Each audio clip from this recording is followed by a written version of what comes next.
All right, good evening. Nice to see everybody. And I got to tell you, one of the great things about studying Torah together, as we do, is it's a sanctuary. There's so many things happening in the world, and the mind sometimes gets distracted and even upset. So it's just great to be able to study Torah together, to think about the holiday Pesach that's coming. So excited about this particular class because Pesach is one of my favorite holidays, and Pesach night in particular is really exciting. And growing up in my house, Leil HaSeder was intellectually, spiritually invigorating. I mean, we were literally transported back in time and then forward in time because we were back in time thinking about Yetziat Mitzrayim, forward in time because we were thinking about these contemporary ideas and connecting the dots and seeing how there's so many really modern and even postmodern ideas encapsulated in the story of Yetziat Mitzrayim. So it's a great story. Leil HaSeder, the Haggada, is a great opportunity to discuss these ideas with our families. And I thought, let me share some of what I grew up with in my home with all of you. So I'm excited that you're here.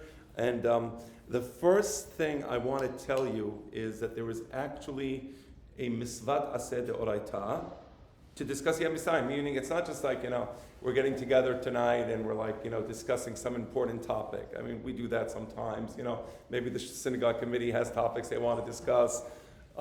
Maybe sometimes people get together to read poetry.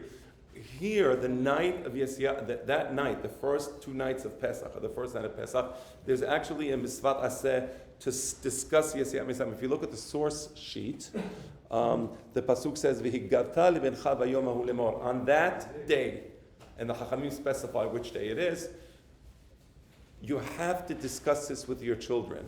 And you have to explain to your children, you have to point out to your children specific things, literally point to your children. Here's how Hashem took us out of Mitzrayim, and it has to be real. And the purpose of Leil HaSeder is not just to have this intellectual discussion, but it's to actualize it. So we have these rituals, we have these misvot, whether it's achilat Masa, whether it's achilat maror in the days of Beit HaMikdash. There was the actual Korban Pesach. Today we don't have the actual Korban Pesach. But we actualize the experience through the various rituals that we perform on that night. So that's ba'avur zeh, right? You literally point, hey, you see this Masa? You see it? Oh, so there's a reason for it. We're going to eat it, right? But before we eat it, I want you to understand what it's about. You see what ba'avur zeh is? So ba'avur zeh asa Adonai li b'sitim Yisrael. So it's not just an intellectual discussion. It's not just, a bunch of philosophers getting together, Socrates and Plato in Phaedrus having a conversation which is very abstract. But rather here we bring things down into a concrete realm which everybody can enjoy and everybody can partake of that particular discussion and that particular experience. So that's what Leil HaSeder is about. It's a great night. And I want you to look at the second source because I said there's an actual mitzvah. It's an obligation to have this discussion. And the obligation is to have this discussion on that night, on the first night of Pesach. So let me... Yeah, and we explain what Bayom Hahu Lemor. There's a whole derasha, the Chachamim, and the Mechilta. We're not going to discuss it, although the derasha is actually in source B. It actually goes into that. And because that the word Yom Ehad, Yom Sheni, Yom Shelishi, it includes the nighttime and then the following day. So Yom doesn't necessarily just mean day. Right. So when we say Yom Ehad, we mean the entire 24-hour cycle, right? Just like today was a beautiful day. So when I say today was a beautiful day, I mean the day was a beautiful day, right? So it doesn't necessarily mean the daytime during the point where the sun was out, but at night, no. But it just means today. Monday, Tuesday means the entire 24-hour period encompassed by what we call Tuesday, right? So similarly in Hebrew, right? Zev, you mentioned Zev, right? I remember Moshe, Zev, when it points, he actually shows him the items. The word, and my father wrote an article about this. He calls it, the article was Ma ben Hamor Zeh leHamor Hahu. So in Hebrew, when you use the word hu, that it's not something that's present. I can, for example, speak about I have a great car. That car is parked outside. I have a Ferrari. It's an amazing car, but it's not in front of us. But if the Ferrari was in front, I don't have a Ferrari, for those of you wondering. But nevertheless, if the Ferrari was in front of us, I would point and say, look at this Ferrari. It's right there. So you see the point? You see Mitzrayim? We don't want abstract conversations. We want to actualize everything. We want to experience it. You see the difference between something which is kind of like there. I'm talking about the Ferrari. I want to see it. I want to feel it. Let me feel the leather, interior, right? So that's the idea of zeh.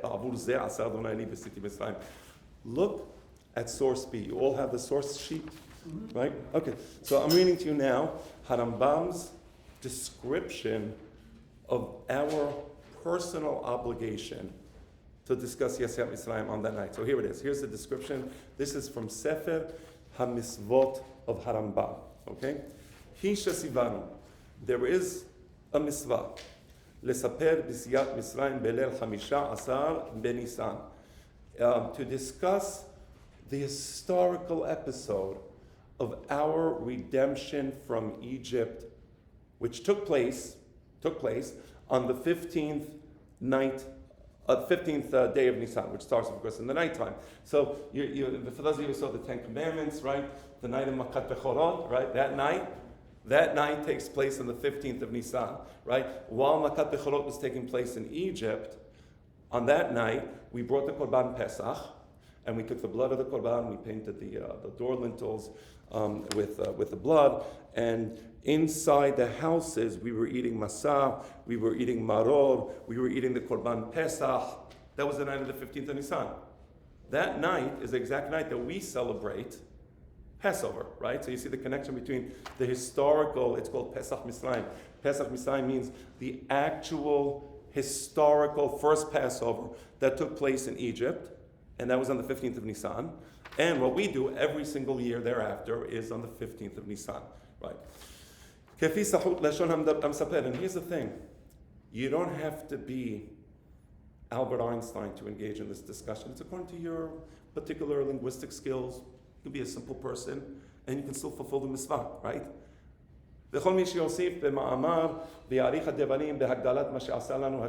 Anybody who spends time on this night increasing the discussion, explaining the wondrous miracles that God performed for us, and also describing how the Egyptians, they were bad to us, right? It's important not to forget that, right? It's easy to forget. We were all excited and happy, and we should be excited and happy. But let's not lose sight of the fact that the Egyptians, they were really nasty, right? And because they were nasty to us, God took vengeance on them. I don't know if some of you following what's happening now in Iran and the nuclear talks. I always get worried, when they talk about the nuclear talks and things that can hurt Israel. I got to tell you, it worries me. Not so much for Israel, yes for Israel, but more for the Goyim. They're the ones who are going to get hurt if Chas v'Shalom did something bad to the Jewish people. God doesn't forgive them. So that's what happened to the Egyptians. The Egyptians, they thought they can get away with being bad to the Jews. You can't. You can't do that. There's consequences, right? And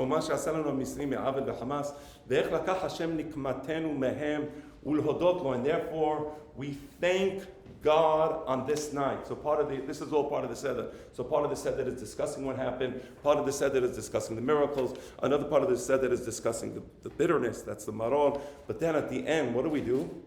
Right? We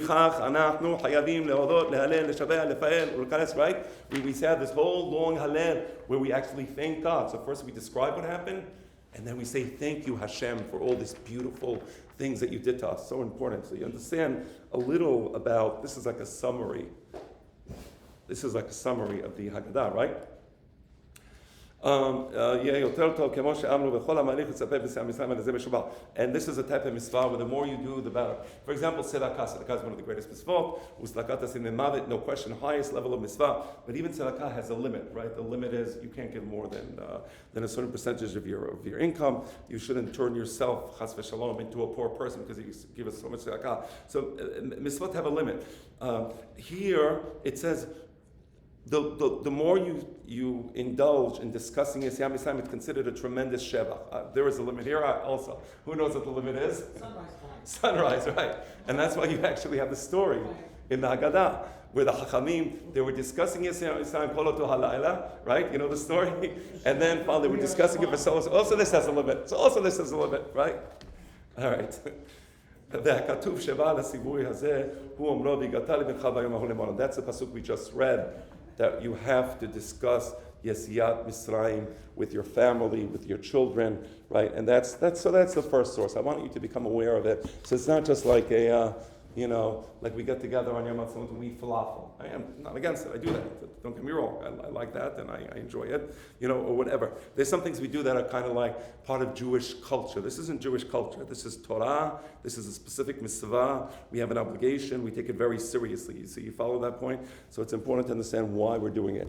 And I want now to tell you that one of the commentaries, my father had his own ideas, as you know. My father was a thinker and he had many original thoughts.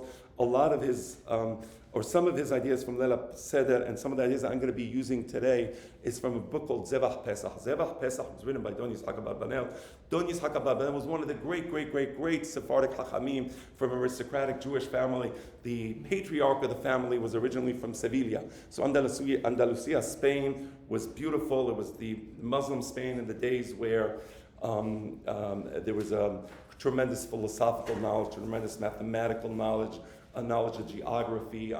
The Muslims in Andalusia, they were very knowledgeable people, and it was very good for the Jews during that time period, right? We call it the Golden Age of Spain. So one of the great Hachamim, or one of the great families from Sevilla. Sevilla was one of the cities in Andalusia. Andalusia had many cities.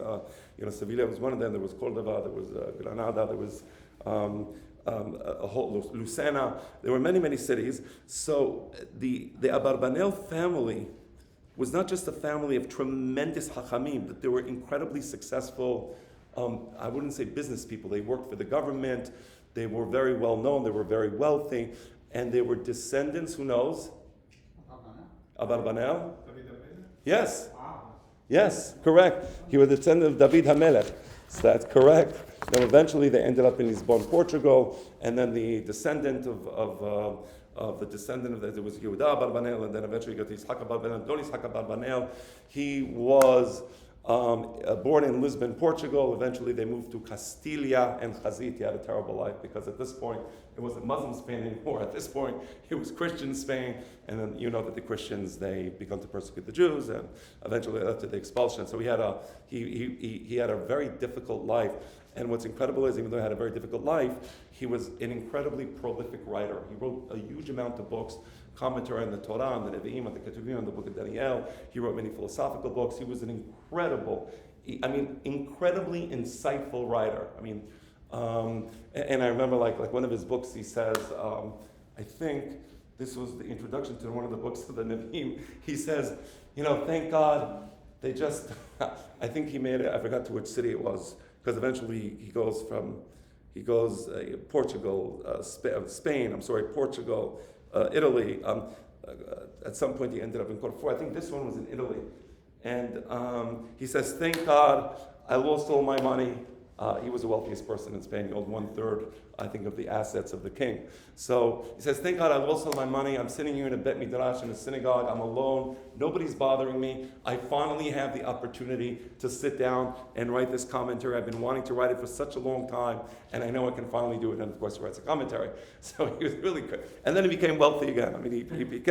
He kept losing his money and then coming back, losing his money, getting kicked out, coming back. So, incredible individual. He has a book on the Haggada, right? The book on the Haggada is called Zevach Pesach. Beautiful book. So I just want to mention his name because I don't want every time I mention something, this is Don Yitzhak Abarbanel. A lot of what I'm saying is from him. A lot of what I'm saying is from my father. So just wanted to acknowledge that. Okay? Let's start. Bring Gila to, that's Gila, and Pesach has to do with Gila? Correct. That's correct. Okay, I like that. Nice point. Look at the source sheet. What number? Good question. I think it should be C. C, okay. Just confirm for me. One side point. Yeah, Megalet HaMasot. Yes. Relevant, but he did lose a grandson. I heard your father talk about this. Yeah. So, Chazid, they kidnapped his child. They raised him as a Christian. But it was an incredible story. Maybe one day we should have a class just about Don Yitzhak Abarbanel, because the father writes some book or some writing, and then the son reads it and he realizes, the son who was kidnapped by the Christians of the Inquisition, he realizes that he himself was Jewish, and eventually he returns. So a lot of tragedy as well, and then some incredible redemption. But okay, let's now discuss Leil HaSeder. So if you look at source C, this is the formal beginning of the Haggada. So you start out with, you do Kiddush. Okay, we're not going to discuss the Kiddush tonight. You do karpas. Okay, you know what? Let me tell you. I wasn't going to do it, but let me tell you. Why don't we start with karpas? What's a karpas about? When you take the celery and you dip it in the salt water. What's that about? Why do we do it? Why do we do it? I'll tell you the real. Like the kings, they used to- I know, yeah. There's different interpretations. I like the interpretation that I received at home the best. We weren't all rich people, in the old country. We didn't have huge houses. Not everybody was successful. And that night, meaning the night of Pesach, is a night where we feel like we are the richest people in the world. Now, we are about to have this formal meal. And the rich people, right? How do they start a meal? So you go to an event, they have hors d'oeuvres at the beginning, right? So we take it for granted today. As I always say, there's an incredible abundance of food nowadays. So we start with karpas. That's our hors d'oeuvres, right? Now, my father used to say, if you don't want salt water, you can have something else. You can put something, a little tastier, because it's a dip. The idea is it's a dip. So our custom is to put salt water. We put salt water, we put it in. That's what we do in Tirat Adam. So I wanted to explain to you. So tonight we're eating like Bnei Hareen, Bnei Adam style, as my father used to say, right? We're all like wealthy, we're all successful, we're all rich, right? So we feel that. So we're going to start with these hors d'oeuvres. So we start with the karpas. So I want to skip over that part. I want to go to the very beginning of the Haggada. The beginning of the Haggada starts with Ha lahma anya yachalu abahatna be'arad Misraim. Okay, the first thing, and I want to ask you, what is unusual about the beginning of the Haggada? There is something unusual here, but without even explaining the words. There's something unusual that already, when you just start reading the Haggada, you should say, wait, something doesn't make sense here, there's something unusual, right? What is it? Let's see, who knows? It's Aramaic name. Okay. I heard that from a few sources. Who said it first? All right. Bernie. Okay, Ike and Bernie. You are correct. The whole Haggada is in Hebrew. Right? Everything is in Hebrew. Why are we starting? That's Aramaic. So the first thing you have to understand is it's Aramaic. There's a reason, right? As some people say it's in Aramaic because the Haggada was written in Babylonia, it was composed in Babylonia. But that doesn't really answer the question, because if that's the reason, then why isn't the whole Haggada in Aramaic, right? But it's in Hebrew. It only starts in Aramaic. So let me explain to you these words. Let me start by explaining these words, and then I will address the question of why it's in Aramaic. Ha lahma anya. You pick up the Masa and you point to it, right? Remember I said about avur zeh? It's you're pointing, right? In English it's called the deictic pronoun, where you point at something. That's the formal scientific term rather. So ha lahma anya. You point at it. You see this Masa. This is the bread of affliction. That our fathers ate when they were in Egypt. Kol dichvin. Anybody who's hungry. You are now invited into the house. You can join us for a meal. Kol disrich. Anybody who needs. Maybe you don't have a place. Maybe you don't have a place to have a meal. Please come in, sit down, make yourself comfortable.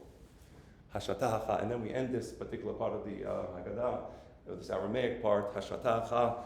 This year, right now, Hashata, at this moment, we're here. Leshana haba'a be'arad Yisrael. We pray that next year we will be in the land of Israel.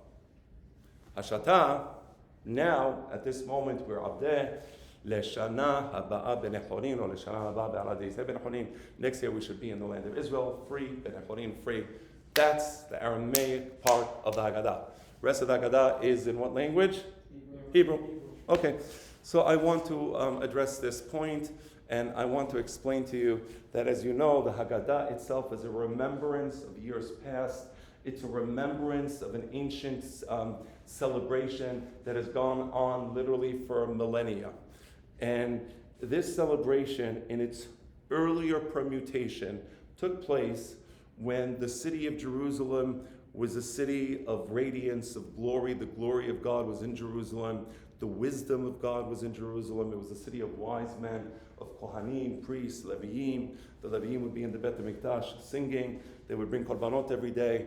There was incredible wonders in the city of Jerusalem. The city of Jerusalem was such a wondrous place that Goyim came from all over the world to witness the wonders of Jerusalem. So it truly was an incredible experience. But even in the days of the second Bet HaMikdash, when there was the miracles that took place. In the days of the first Bet HaMikdash, there was miracles in Jerusalem. In the Bet HaMikdash, there were many miracles.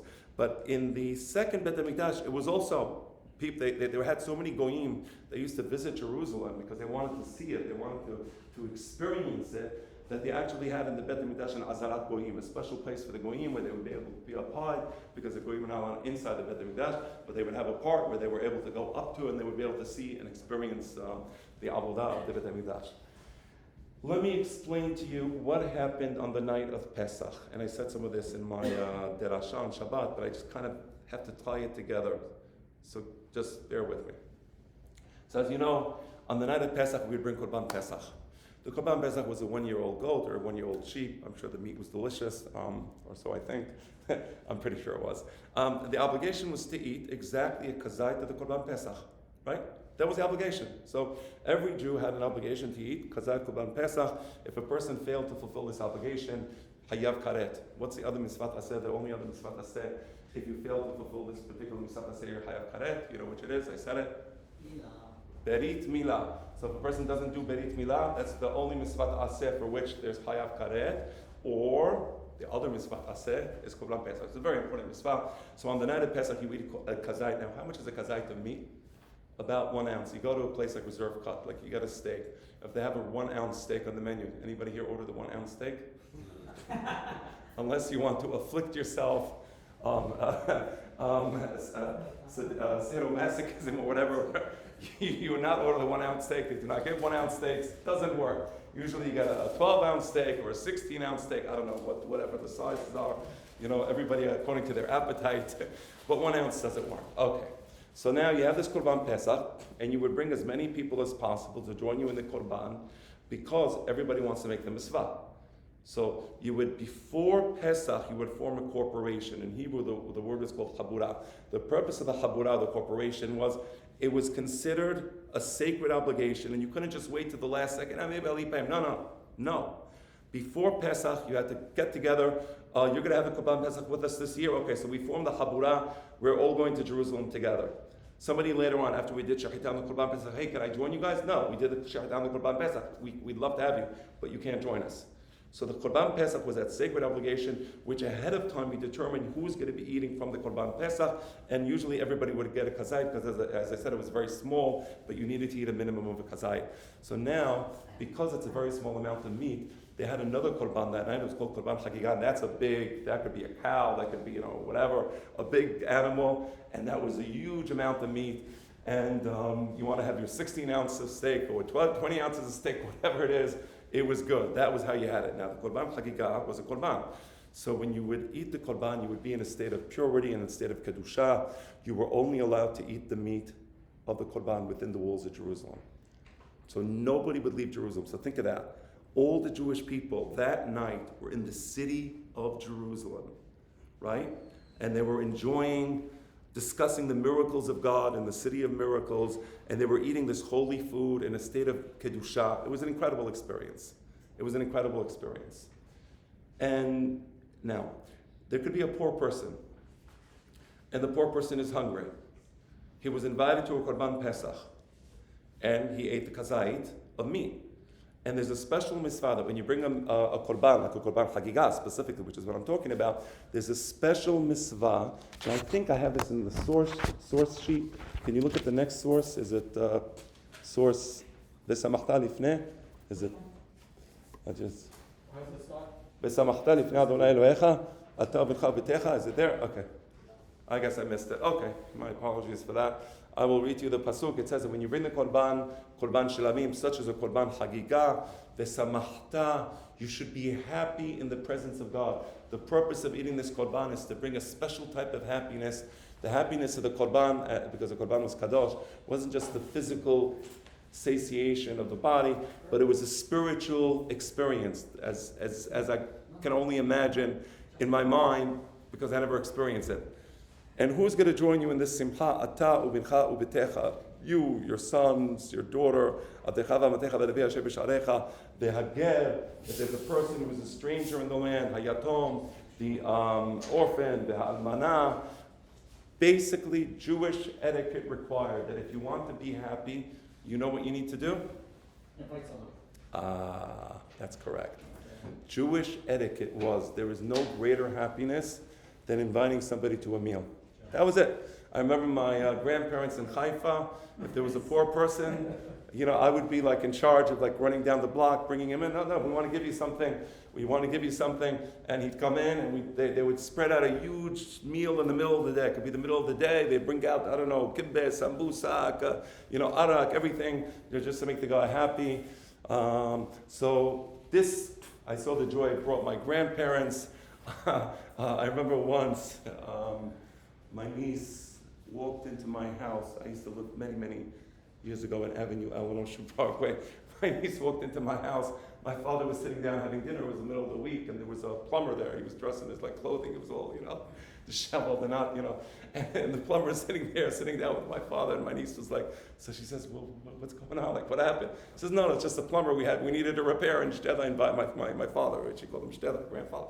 Shtela invited him to sit down and have dinner with him. This was like a great happiness. The guy sitting down with my father having dinner, and I don't think he knew who my father was. He didn't know that he's a professor, a chacham, or this. He's just sitting down eating. He was happy. He was mabsut. And this was the greatest happiness. The greatest happiness was they have other people coming, especially if they don't have, if they themselves are not of sufficient means, we have the opportunity to make them happy. So that's what we did. And that's the way it used to be. We used to have the Korban Chagiga. And that's how we start the Haggada. How do we start the Haggada? We want to invite people over. Right? And we're saying it in Aramaic, even though the Haggada is a holy text. And it should be stated in the holy language. What is the holy language? Hebrew. No. But the invitation is going to be in the language that the people can understand. And that's why it was done in Babylonian, in Aramaic. That was a spoken language.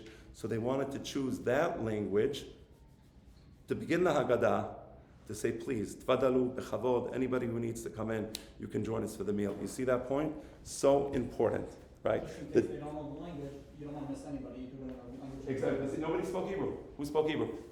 Brother, that's why in Syria, when did they do the Haggada? They did it in Arabic. Right? Yeah, they do it. The guy, I know in other Turkish countries, they used to do Ladino. It's written in Hebrew because it's Lashon HaKodesh. Right? It should be Lashon HaKodesh. But the beginning, we wanted the people to join us. Please, anybody who wants to come in, you may join us and give us happiness. Allow us to be happy because we now have the opportunity for you to join us in the meal. That's the idea. So, halach ma'anya, ya chalua b'halna be'arad Mitzrayim. Yes. Related to the exile in Babylonia?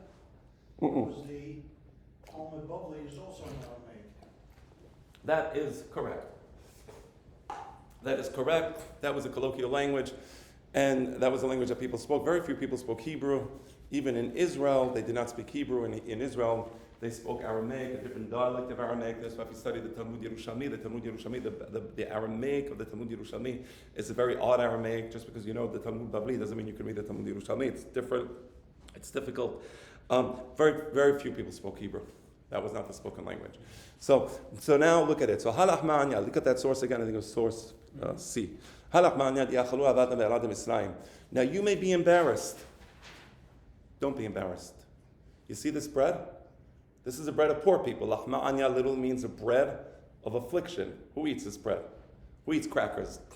I have baguettes, right? When I'm hungry, I have good baguettes. Nice, right? Who has crackers? A poor person. The lechem oni. So you see this? We all ate this. Don't be embarrassed. We were all underprivileged. We were all the lower class. None of us were rich in Egypt. In Mitzrayim, and tonight we're remembering Egypt, so we're all in this together. We're all equal. And therefore, if you're hungry, join us. If you're in need, and we start Hashata Hacha. This is beautiful. Galut. The idea of Galut. The minute the Jewish people lost the land of Israel, we stated that we are in Galut. What does that mean, we are in Galut? What is the significance of the word Galut? Galut means I'm no longer in my country. But it's a political statement. The statement means that although now I am in exile, I live in America, I live in Spain, I live in wherever, I never gave up my dream of returning to Israel, right? Galut means I may be here, but my dream, my national aspiration is one day to return to the land of Israel. So Hashata Hacha, now we're here, just like our fathers, our ancestors in Mitzrayim, they were in Mitzrayim, they were in the Galut. But what was their dream? They got to Israel. That was their dream, right? That's our dream also, right? Now, if you're in Israel, what's your dream? Right? To be in Yerushalayim, that's right. But we see Hashata Abdeh. What? Yerushalayim. But more than that, we say Hashata Abdeh. This year we're slaves. Yes. Right? We want the Menshala. We want the Menshala, we want this. So Hashata Abdeh. This year we're slaves. How are we slaves this year? I'll explain that. Not tonight. We're not going to get to it tonight. Or probably not. Okay. This year we're slaves. And you say it. You're going to say it. Everybody here is going to say this in a few weeks. You're going to say, this year we're slaves. Now. Hashata means now, at this moment. Hashata, this moment we're all slaves. How are we all slaves? It's like a shocking statement. Slavery has been abolished in America and most countries. Except for if you look at the UN Human Rights Commissions, there's a few countries there that they still have slavery there. But they are the Human Rights Commission of the UN, so just keep that in mind and figure out how that works. But nevertheless, Hashata Abdeh. This year we're slaves. Leshana haba'a benechorim. Next year we want to be free. But what does it mean, benechorim? What does benechorim mean? Under the Torah. But what does it mean? What does the word chorim mean? Free. How does it mean free? Spiritually free. Why? But what's the connection? What does the word chorim mean? Okay. This is from my father. I know that cherut means freedom. You're correct. Cherut means freedom. So for example, in the Tikva we say, Li otam chofshi be'artzenu. It's not the same word. Chofshi means a state of no subjugation. We don't believe subjugated. Cherut means positive freedom. What does that mean? Okay, so first I want to explain what the word chorim means. So we say in Megillat Esther, we're describing the beautiful banquet that Ahashverosh throws for the people of Shushan HaBirah. And we say, Hur, karpas, utchelet. We begin to describe the colors of the curtains. There were beautiful curtains that were set up there, right? And one of the colors is Hur. What does Hur mean? Blue. Actually, no. Purple. Hur, milashon chiver, white. It means white. So what does Hareen mean? We want to be in a state of whiteness, purity, right? When you're in Yerushalayim, and before you get to Yerushalayim, you purify yourself. And before you enter Yerushalayim, you cleanse your mind, and you're not going to be in the presence of God. You're not going to be the same person. You enter the city, and there's a transformation, right? And you're in a state of complete kedusha, of complete whiteness, right? There's a certain transparency between the neshama and the consciousness, because usually, there's all these walls and all these veils that obscure our sight and obscure our ability to experience the world around us. I mean, we see, but we don't all have the proper experience because there's these things that obscure us. So Bnei Chorim means complete whiteness, complete transparency. We're going to be illuminated. So we don't just want to be in the land of Israel, drinking nice espressos or cappuccinos in a nice coffee shop in Tel Aviv that I go to all the time. I do want that. Don't get me wrong. That is important to me. But that's not the ultimate, right? There's a lot of European cities where I can do that in, right? Israel, I want to experience the whiteness, the illumination, the holiness. That's why I want to go to Israel. You see the point? That's so important. I think that, the next step in the historical progression of the Jewish people is we're in the state of Israel. We got that, and it's really important. The physical is the foundation. Of course, we have the army. God bless the army. And we have this tremendous, tremendous devotion But the next step is Bnei Chorin. It's not enough to be Be'ar Adi Israel. You can be Be'ar Adi Israel, but you're not Bnei Chorin. We want to be Be'ar Adi Israel, living a life of Torah, of Kedusha, of the illumination, where we experience the light of God. You understand? The light that comes from God. You see, so that's the idea of Bnei Chorin. So that's how we start the Haggada. We start the Haggada with this invitation. We start the Haggada with our dream. We begin by saying now we're slaves. We're in Galut. One day we want to be in Israel, but we don't want to just be in Israel. We want to be in Israel, Bnei Chorin, in the state that we should be in, and that's our dream. And now the Leil HaSeder is going to take us through this, ride through history and try to explain to us how we get there. What is that we need to do to get to the state of Bnei Chorin? Yes, sir. So didn't Moshe Rabbeinu also have a corona of illumination? Are we trying to approach that level? We'll never get to that level, but it's something to wish for. Right. And so, so we want to be Karan or Pana was a special madriga that Moshe Rabbeinu reached because he was at the level of the Malachim. When he came down from Har Sinai, he broke through his human form. Let's put it that way. So no, we're not looking for that. We're looking for purity of mind, purity of spirit, right? Purity of life. That's what the Hiver means, whiteness. We want to have a white life, right? So that's the idea. Any questions before we continue to the next section? Is it clear until now? You're all kind of following the theme, you're following the idea? Yeah, like this is the thing to the poor person who doesn't know who does eat the crackers, and hey, we're just like you. We empathize with you, and come, we're eating this, you're eating this. Well, join my table. Exactly. Nice. Exactly. That's right. One of the nice things. And that's true simcha, and that's what some. Yeah, and that's a true simcha. Exactly. Okay. Rabbi. Yes, sir. The mitzvah says Korban Pesach, and There's a few mitzvot aseh. One of them is Korban Pesach. another one is to teach. Another one is V'yigatal levincha, to discuss it. If you have children, you discuss it. If you have parents, if you have whoever you discuss it with, you're making the mitzvah. And to invite someone to the table. So that's not a mitzvah aseh. That's just part of Jewish etiquette. Jewish etiquette is, but it is about. Let me actually correct myself. Rambam says that on the holidays there's a special mitzvah to invite the poor people over, and that the greatest joy, Rambam says that there's no greater joy than having the people over in your house, that you're giving them food. He says that's the ultimate simcha. Yes, buy your wife nice clothing. By the way, it's a mitzvah to buy your wife nice clothing or nice gifts, to make her feel good. And also to buy yourself. Your wife should buy nicer clothing than yourself, halacha says. But that's all important. But he says if you want to experience simcha, Rambam, invite them over. Find somebody who needs food. Make him feel like he's part of the family, and just let him enjoy himself. So that's mitzvah to what It is. Yeah. All right. בכל חג, בכל יום טוב אנחנו רוצים להזמין עניים, גם בפורים, מתנות לאביונים, נותנים להם אוכל. כן. I'm sorry? My question was because you said lechem and I had before saying about Pesach. So how can you give lechem and Pesach? Right, so what we mean by that, that's what we call it lechem. The question that was asked was, I said that we give bread to the ani, lahma anya, but lechem oni, matzah is the lechem oni. That's how you say lechem oni, right? The matzah is the lechem oni, exactly. All right? So when you go 6 months later Yeah. to Kippur, if you run to Kippur, and some people wear all white. That's the symbol.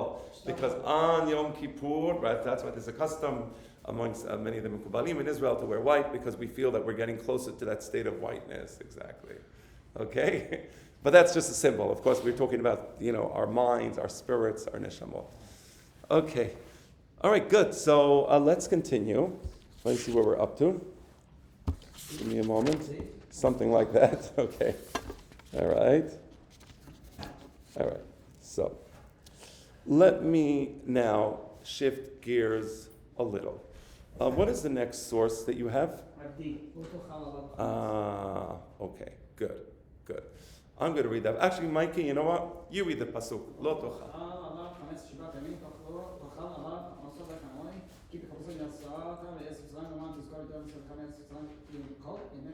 Okay, lo tochal alav chametz.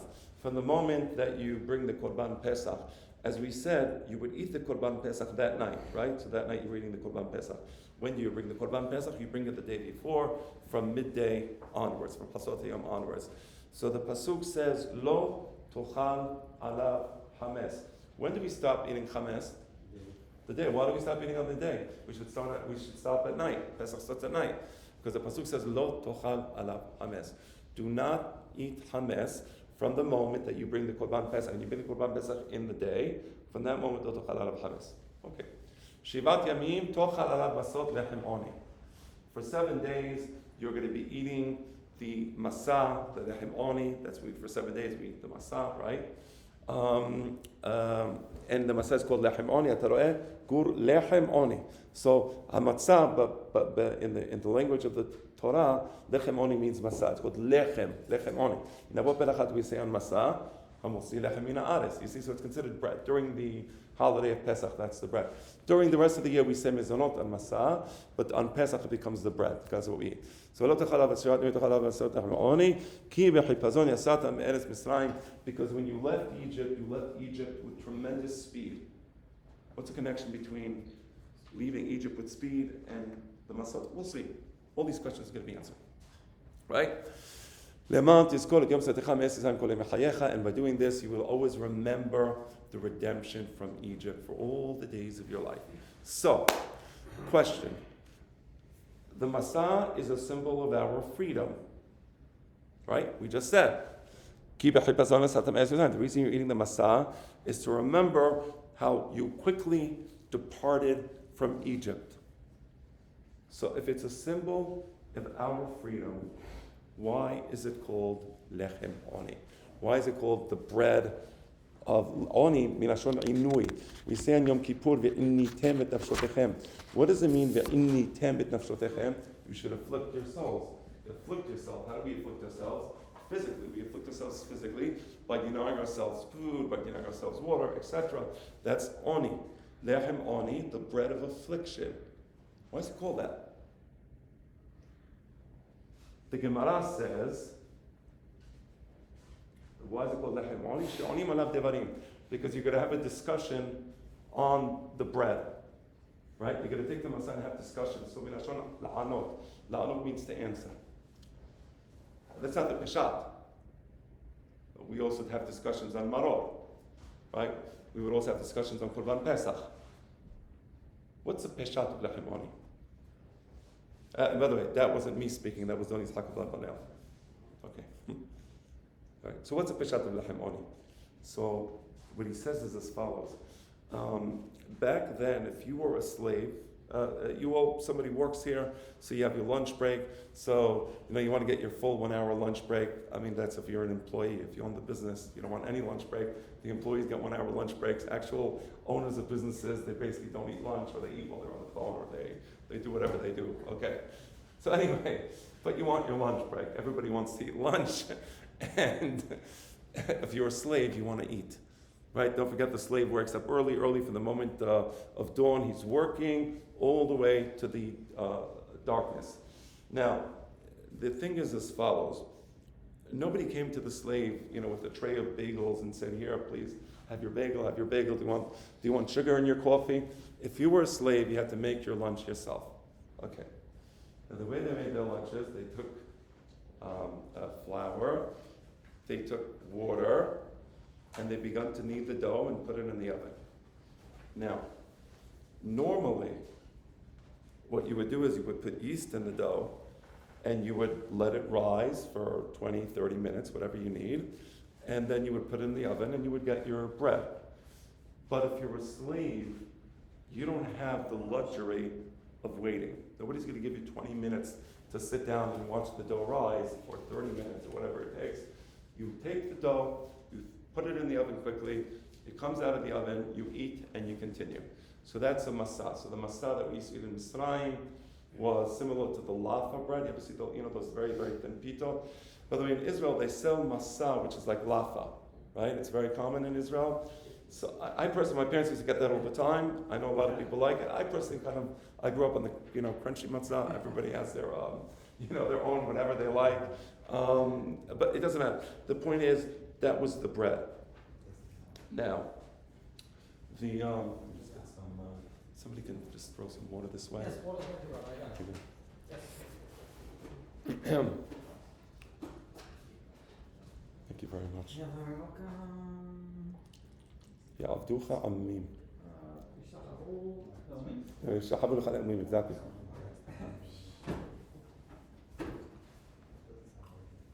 All right, thank you.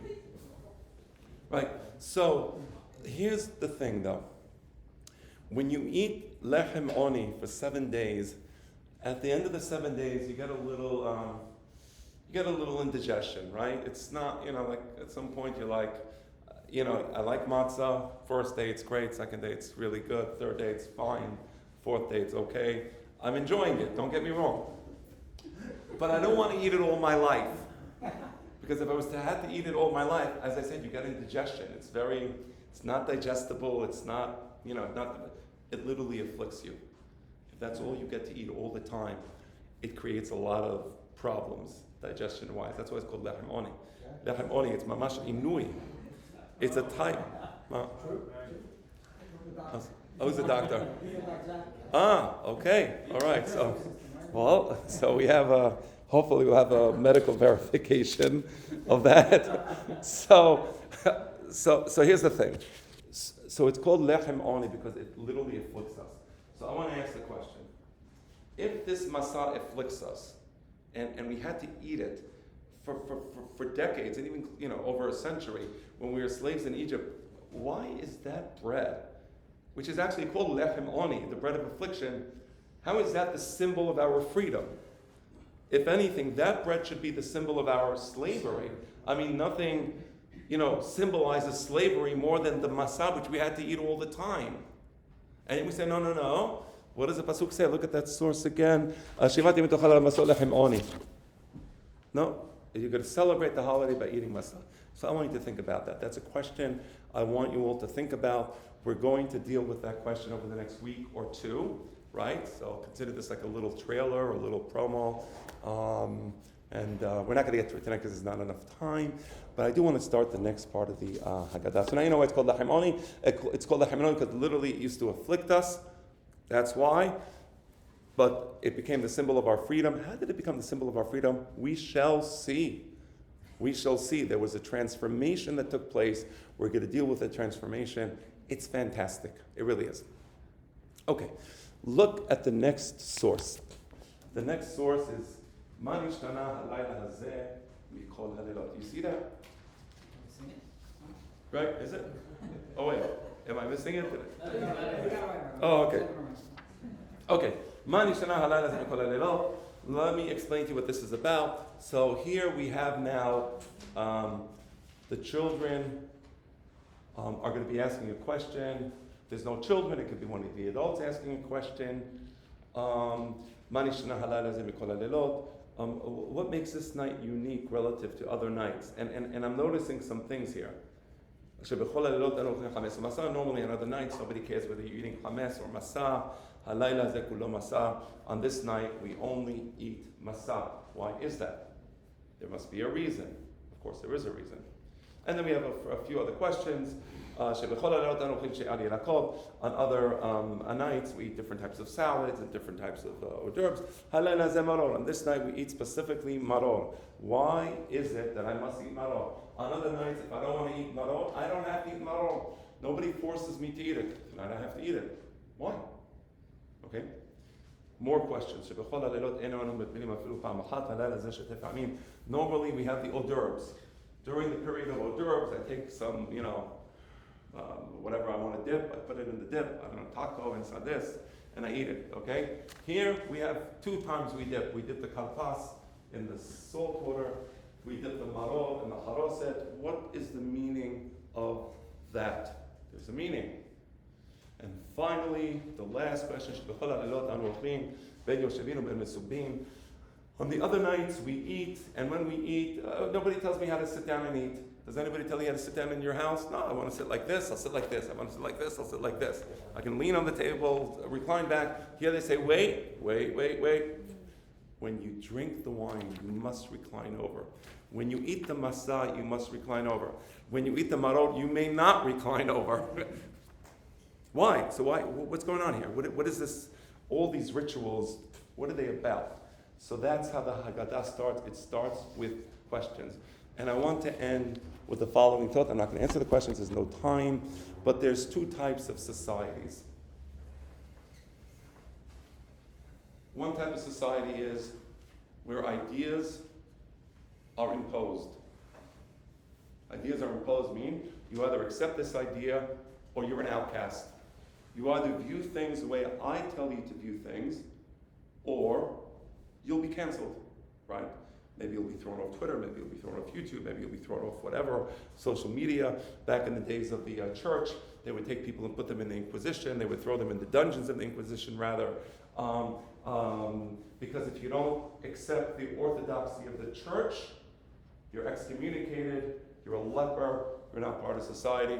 So every society has its particular orthodoxies. You either accept them or you're out. Or if you don't accept them, you better not make a lot of noise. Don't talk. Okay. And then in Jewish society is the wisest society. There have never been so many wise men. Throughout history, we've always had the wisest, most intelligent, most brilliant minds, always, in terms of proportionate, right? So Nobel Prize winners, Jewish, inventors of medical devices, Jewish, State of Israel, etc., etc., etc., etc. I don't have to bore you with details that you all know quite well. In Jewish society, we don't believe in imposing. We believe in engaging in dialogue, which is to say, there's Leil HaSeder. I want to ask you, what do you see here? See anything different? Let's talk about it. That's the idea of Leil HaSeder. Leil HaSeder means we are not a hierarchical society where we're going to impose upon you what the church orthodoxy is, but rather we are going to educate you. We're going to hopefully enable you to open your mind and open your eyes and see and understand. Does it work all the time? No. Right, we know. There's Arba Banim, there's Chacham, there's Tam, there's Asha, and there's Asha. That's a good fail. But it works a heck of a lot of time. We're pretty good at this, right? Most people, common sense, reasonable mind, they hear the truth, they like the truth, they get engaged by it, and it opens up their minds, and they say, you know what, I like this. It makes sense to me. So that's Manishtana. Manishtana is, I'm not going to start the Seder by telling you, rather, I want you to speak to me. Do you see anything here that's interesting? Anything there that you find a little odd? Tell me what it is, and let's begin speaking. Let's have a discussion. And that's what Leil HaSeder is. Leil HaSeder is not a lecture, right? I like hearing from my children as much as I like hearing my own voice. I like talking, but I like hearing them. I want to ask them questions. I want them to answer the questions, and I won't just shut them down. I'd like to understand, go back and forth, right? That's the Jewish form of wisdom. Jewish society is horizontal, hence my father wrote a book called Horizontal Society, which Be'ezrat Hashem is going to be republished soon. We're working on it. And if there's any questions, I will take them now. Otherwise, we'll continue next week. Questions? Please, Yeah. questions. Questions? All right? If there's no questions. What? What does the word Haggada mean? To discuss, to have a discussion, to have an open dialogue. Lehagid. Right. Yeah. All right? So I think it's time for the Bihananya. Yeah.